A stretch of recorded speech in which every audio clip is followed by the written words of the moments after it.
తర్వాత ఉమ్మడి రాష్ట్రంలో మంచి జరుగుతుందని, సామాజిక సమస్యలు పరిష్కారం అవుతాయని, తద్వారా మన జీవన ప్రమాణాలు పెరుగుతాయని 6 దశాబ్దాలు ఎదురు చూసినాం. ఆశించిన ఆకాంక్షలు, మన ఆలోచనలు నీరు గారిపోవడంతో ఇక పోరాటమే ఊపిరిగా, ఈ పోరాటం ద్వారా అయినా మన సమస్యలు శాశ్వతంగా పరిష్కారం కావాలి, ఇక దానికోసం నడుము బిగించాలని ఉస్మానియా కాకతీయ యూనివర్సిటీల విద్యార్థులు నడుము బిగించారు. మొదటి దశ తెలంగాణ ఉద్యమం కావచ్చు, మలి దశ తెలంగాణ ఉద్యమం కావచ్చు. మొట్టమొదట దండకారణ్యంలో ఒక విప్లవం పుడితే, రెండవసారి నల్గొండ లాంటి జిల్లాలలో, గ్రామాలలో భూమి కోసం, భుక్తి కోసం, విముక్తి కోసం పోరాటాలు పుట్టినాయి. మూడవసారి ఈ ప్రజల గుండె చప్పుడు, తెలంగాణకు గుండెకాయ లాంటి ఉస్మానియా యూనివర్సిటీ వేదిక మీద నుంచి ఇక్కడి విద్యార్థులే పోరాటానికి నడుము బిగించి మొదటి దశ తెలంగాణ ఉద్యమాన్ని ముందుకు నడిపించారు.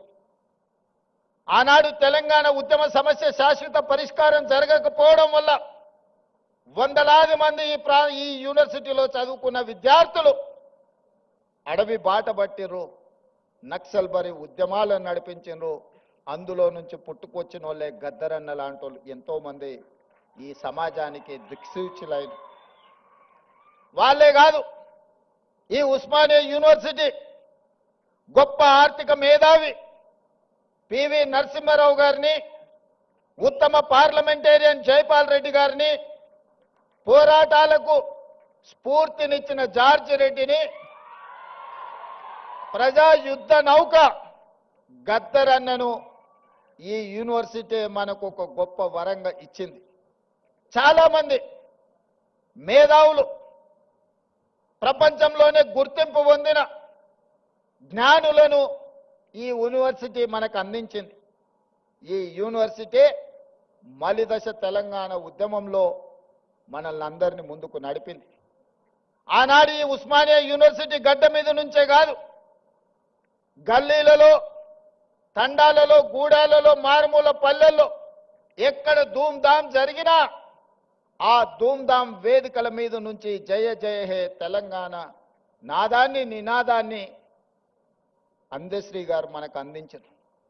బడికే ఎల్లని ఒక పేదవాడి బిడ్డ గొప్ప ఆసు కవిగా తెలంగాణ ఉద్యమ స్ఫూర్తిని నింపి ప్రతి గూడెంలో, ప్రతి గుండెల్లో జయ జయ హే తెలంగాణ నినాదాన్ని నింపి తెలంగాణ రాష్ట్రాన్ని సాధించడంలో బడికెళ్ళని అందశ్రీ ప్రతి బడిలో ఈ తెలంగాణ నినాదాన్ని ఈరోజు వినిపించే పరిస్థితి ఈ ఉస్మానియా యూనివర్సిటీ కల్పించింది. అందుకే మిత్రులారా, ఎప్పుడు సమాజానికి ఏ సమస్య వచ్చినా ఆ సమస్య మీద ఈ యూనివర్సిటీ విద్యార్థులు కదలడం ద్వారా ఆ సమస్యకు పరిష్కారం దొరికింది. ఆ పరిష్కారమే స్వరాష్ట్ర తెలంగాణ ఆకాంక్ష. మరి తెలంగాణ వస్తే ఇక్కడున్న మా తమ్ముళ్ళు, చెల్లెళ్ళు ఏం ఆశించరు? ఎవరి ఆస్తులు అడగలే, ఎవరి ఫామ్ హౌస్లు అడగలే, వాళ్ళు సంపాదించుకున్న సొమ్ములో వాటాలు అడగలే. ఏం అడిగినరు మా తమ్ముళ్ళు? స్వేచ్ఛను అడిగినరు, సామాజిక న్యాయం అడిగినరు, సమానమైన అవకాశాలు అడిగినరు. నేను ఇవాళ అడుగుతున్నా, నేను ఇవాళ చెప్పదలుచుకున్న ఈ వేదిక మీద నుంచి నా ఉస్మానియా కాకతీయ యూనివర్సిటీల విద్యార్థులకు స్వేచ్ఛ కోసం, సామాజిక న్యాయం కోసం, సమానమైన అవకాశాల కోసం మీరు ఏదైతే గొంతు ఇప్పినరో ఈ ప్రభుత్వం, ఈ ప్రజాపాలన మీకు వేదిక ఇస్తుంది. మీరు ఎదగండి.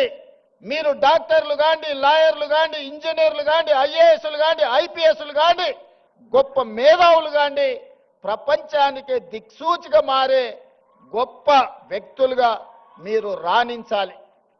మరి ఇదంతా జరగాలి అనంటే పునాదులు బలంగా ఉండాలి. 108 సంవత్సరాల చరిత్ర కలిగిన ఈ ఉస్మానియా యూనివర్సిటీని కాలగర్భంలో కలపడానికి కొంతమంది కుట్రలు చేసిరు. ఆ కుట్రలను ఛేదించి మీరు ప్రజాపాలనను తెచ్చుకున్నారు. ఎవరి గురించి రాజకీయ విమర్శలు నేను చేయదలుచుకోలేదు. 2 ఏళ్ల